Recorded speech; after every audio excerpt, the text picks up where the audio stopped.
Good evening. আশা করি সবাই ভালো আছো। গরম যা পড়েছে। আচ্ছা, আমি আজকে আমার মুখটা আমি দেখাচ্ছি না, স্নান করতে যাব। মুখে যথারীতি আমি কাঁচা দুধ দিয়ে মুখ পরিষ্কার করে নিয়েছি। আচ্ছা, আজকে তোমাদের সাথে একটা জিনিস আমি শেয়ার করছি আর কি, মানে কারণ সব কিছু আমি শেয়ার করি যেহেতু এটাও শেয়ার করছি। আজকে আমি বাজারে গেছি, বাজারে গিয়ে দেখো এরকম মাছের ডিম নিয়ে এসেছি। এই যে, হ্যাঁ, মাছের ডিমটা সাধারণত মানে আমি যতবার এনেছি ততবারই মাছের ডিম নয় খুলে গেছে, নয় ছেড়ে গেছে, মাছের ডিমগুলো বেরিয়ে গেছে। আমার মেয়েকেও দেখালাম যে দেখ কীরকম, দেখো পুরো এই লেয়ারটা একদম কিন্তু পরিষ্কার বোঝা যাচ্ছে ভেতরে মাছের ডিমটা আছে। তোমরা দেখতে পাচ্ছ কি না আমি বুঝতে পারছি না।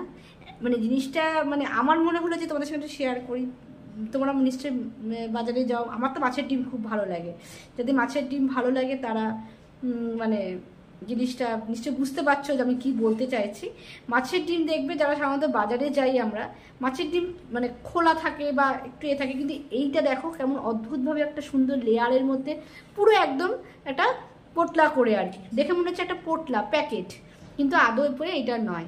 ঠিক আছে, তা আমাকে অনেক দিন আগে একটা বোন বলেছিল যে মাছের ডিমটা কি করে ওয়াশ করতে হয় গো। হ্যাঁ, সে মানে তখন মানে এই ফেসবুক বা ইউটিউবে এসব জিজ্ঞেস করেনি, আমাকে একজন এমনি জিজ্ঞেস করেছে যে মাছের ডিমটা ধুলে মানে তুমি কি করে করো। তা মাছের ডিমটা তো দেখো ভেতরটা তো একদম পরিষ্কার, এইটার মধ্যে যদি জল দিই আমার মনে হয় সমস্ত ডিমগুলো বেরিয়ে যাবে। তা এই লেয়ারটা কিন্তু খুব ভালো করে ধুয়ে নিতে হয়, ধুয়ে তারপর আস্তে আস্তে ছাড়িয়ে মাছের ডিমটা রাখতে হয়। ঠিক আছে, মানে আমি যে প্রসেসে করি। তা দেখো পুরো এই যে মাছের ডিমটা এইটাকে আমি একটু জল ধোয়া করে আনি, নিয়ে তোমাদের দেখাচ্ছি যে লেয়ারটা আমি কী করে খুলছি। ঠিক আছে, তারপর মাছের ডিমের বড়া তো যেমন হয় তোমরা জানো অবশ্যই। তা এই প্রসেসটা আমি জাস্ট ধোয়ার প্রসেস এটা দেখিয়ে দিচ্ছি। ঠিক আছে, চলো আমি এটা ধুয়ে নিয়ে আসি। আচ্ছা দেখো, এই যে আমি বাটিটাতে আমি কিন্তু এটা এখনও ছাড়াইনি, এবার এটাতে আমি ছাড়াচ্ছি। ঠিক আছে, তোমাদেরকে একটু ভালো করে দেখিয়ে দিচ্ছি। আমি যেটা করি সেটা হচ্ছে ভেতরেরটাকে কিন্তু আমি কোনোদিনই ধুই না সেইভাবে। তোমরা কি করো আমাকে একটু জানিও তো। আমি জাস্ট এই লেয়ারটা হালকা করে খুলে দিই।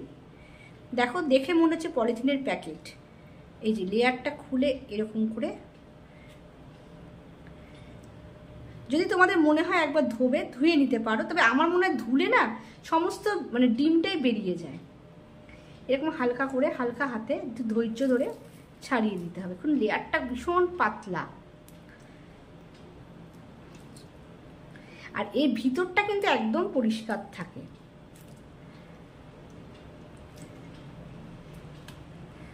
লেয়ারটা থেকে আস্তে আস্তে খুলে, যারা ঘেন্না পাও বা মাছ এইসব দেখতে পছন্দ করো না আর কি, হ্যাঁ তারা প্লিজ ভিডিওটা স্কিপ করে যাও। মাছের আমরা ভীষণ মাছ খেতে ভালোবাসি এবং এই সমস্ত ব্যাপারে আমাদের কোনো ঘেন্না নেই আর কি।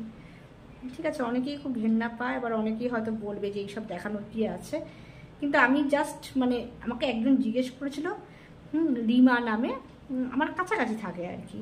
হ্যাঁ, তাকে ভিডিওটা করে উদ্দেশ্য, সেও কিন্তু আমার ভিডিও দেখে। মানে আমি কি করে, সে আমাকে বলেছিল যে কি করে পরিষ্কার করো ডিমটা। আমি কিন্তু ভেতরে কিছু এরকম করে আর ধুই না, কারণ যেহেতু লেয়ারটা মানে না ভগবানের সৃষ্টি যাকে বলে, লেয়ারটা দেওয়া মানে একটা গার্ড করে দেওয়া। দেখো লেয়ারগুলো কিন্তু আমি আস্তে আস্তে এরকম করে লেয়ার থেকে টেনে টেনে আমি বার করে নিচ্ছি ডিমটা। যদি তোমরা চাও তো একটু জল ধোয়া করে নিতে পারো, কিন্তু আমি মানে দিই না, মানে ডিমটা বেরিয়ে যায় সমস্ত ধুতে গেলে।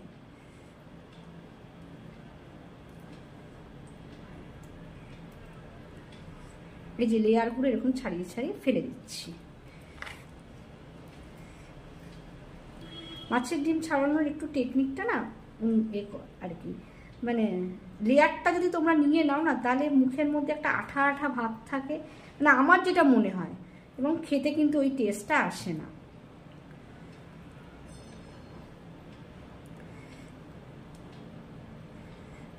ভিতরটা কিন্তু একদম পরিষ্কার, দেখেছো লেয়ারটা কেমন টেনে টেনে বেরিয়ে আসছে আপনা আপনি। এগুলো আমি ফেলে দেবো। লেয়ার শুদ্ধ আমি কোনোদিনই খাইনি। দেখো লেয়ারটা আমি বার করে দিলাম পুরোটা, একটু আছে।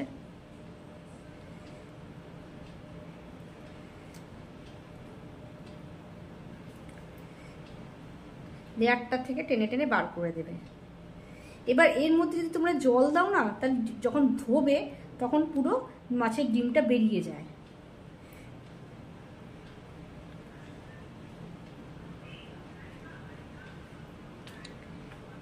হাত দিয়ে আমি একবার চেক করে নিচ্ছি যে কোথাও কোনো ওই চামড়া, স্কিনের মতন চামড়াটা আছে কি না। আচ্ছা, মোটামুটি দেখো আমি কিন্তু পুরোটা ছাড়িয়ে নিয়েছি। ঠিক আছে, এবার এটাকে যদি জল দেওয়া হয় তাহলে কিন্তু মানে যখন ধোবে তখন কিন্তু ডিমটা বেরিয়ে যাবে। এই জন্য আমি আর এর মধ্যে কিছু করি না। ঠিক আছে, এবার আমি এর মধ্যে লঙ্কা, কাঁচা লঙ্কা, পেঁয়াজ, একটা ডিমও দিই যাতে মানে বড়াটা ফ্লাফি টাইপের হয়। হ্যাঁ, তারপর কাঁচা লঙ্কা, ডিম, হলুদ, তোমরা তো জানো নুন কী করে বড়া করতে হয়। ঠিক আছে, তা রিমা যেহেতু আমার ভিডিওটা দেখে, আমি রিমাকে উদ্দেশ্য করেই বলছি এবং তোমাদেরও দেখাচ্ছি যে মাছের ডিমের এটা আমি এইভাবে ওয়াশ করি। মানে আমি কিন্তু ডিমটা কোনোভাবে ধুই না। যদি তোমাদের মনে হয় একবার তোমরা জল ধোয়া করে নিতে পারো। জল ধোয়া করলে যখন এরকম করে করবে না, তখন ডিমগুলো বেরিয়ে যায়। ঠিক আছে, ভিডিওটা যদি পারো তো শেয়ার করো, হ্যাঁ, লাইক করো, কমেন্ট করো। আমি যেটা আমার কাছে মনে হয় যে একটু ইউজফুল ভিডিও, সেরকম জিনিসই আমি শেয়ার করি। চলো, টাটা, ভালো থেকো।